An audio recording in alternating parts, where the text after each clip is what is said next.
Hello students, hope you all are fine and safe.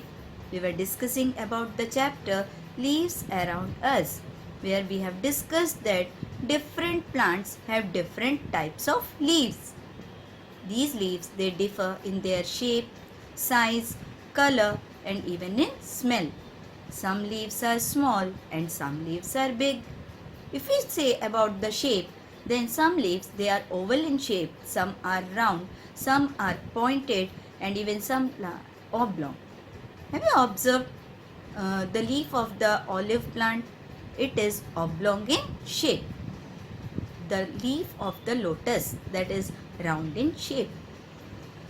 The leaves they play very important role in the life of the plant. It helps the plant to breathe.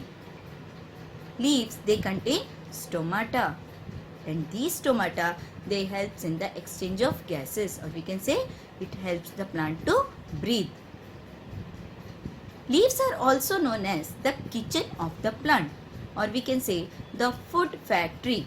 Kitchen, it is the place where we prepare our food. Same way, food factory where the food is getting manufactured or prepared. So leaves they are called the food factory or the kitchen of the plant.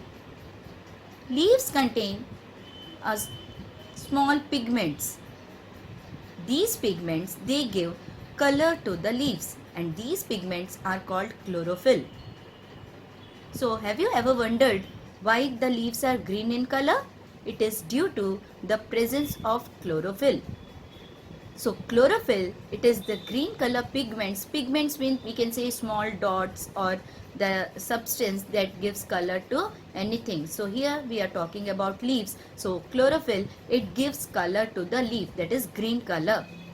So chlorophyll, it not only gives green color, it also helps the leaf to prepare food. So here comes the process of photosynthesis. Photosynthesis is the process where the leaves they prepare food with the help of sunlight, water and a gas called carbon dioxide that they take from the atmosphere. So this gas is present in the air around us and the plants they absorb this carbon dioxide for the process of photosynthesis. So photo means light and synthesis means to put all the things together. So during the process of photosynthesis, the leaves they prepare food in the presence of sunlight, then they need water and they need the gas carbon dioxide and they should have chlorophyll in them. So all these things when they combine, so they prepare the food and this food is given to different parts of the plant. And after the process of photosynthesis, they release a gas called oxygen. And this oxygen is very important for us as it helps us to breathe. It helps us to live, to survive. There are many non-green plants. If you see, some of the plants, they are yellow in color, red in color, purple in color. So like that. And even some plants like mushrooms and all, they do not contain chlorophyll.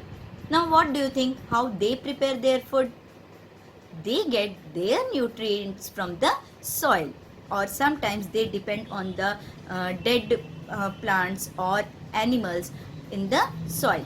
So these non-green plants, as they do not contain chlorophyll, they cannot prepare their food and they depend on the nutrients that are present in the soil. Have you observed one thing? During the autumn, there is something special about autumn.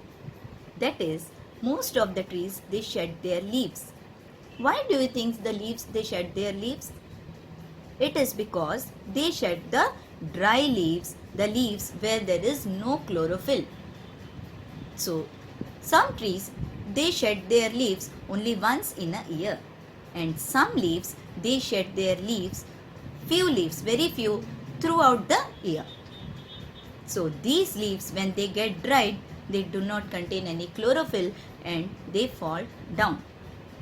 Even sometimes when trees they do not get enough water or sunlight, the plants get dried the leaves get dried and they shed their leaves.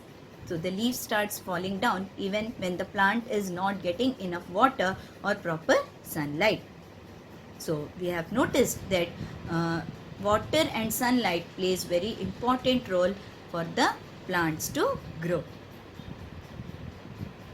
Students, what do you think we should do with these fallen leaves? Generally, the people, they burn these leaves. But what do you think? Is it a good thing? We have seen that when we burn these leaves, lot of smoke comes out, and this smoke makes the environment polluted. It releases lot of pollution. So what should we do? The best way is to dig a big pit and put all these dry leaves into that pit. Along these dry leaves, we can just collect the vegetable fruit wastes from our house also.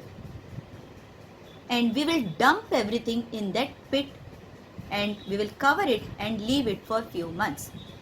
After few months, we can see that all the leaves and the fruit peels, vegetable peels have decomposed and changed into a compost, or we can say manure. This compost or manure is very good for plants.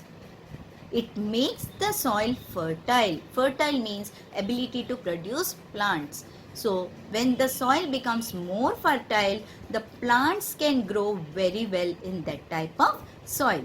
So we have seen, even though the leaves get dried, they again helps the plant to grow well. So the method is called composting. The process of digging the pit and dumping the waste in that, the garbage, dry leaves, everything in that, and again changing that into a compost. That whole process is called composting, and that pit is called compost pit. So students, we have seen that leaves, they are so important for the plant. They are the food factory, they are the kitchen of the plant. They help the plant to breathe, and they in return give us oxygen. Now, what we do generally, many times we pluck the leaves of the plant. Now we should understand that these leaves are very important for the plant. So for any purpose, we should avoid plucking the leaves from the plant. If we want these leaves for any purpose, then we can use the dry leaves. So always take care of the plants around you, give them enough water and protect them, because they are very important for us. So even in our next video, we will see what are the uses of these leaves. Till then, bye. Keep reading your textbook. Have a nice day.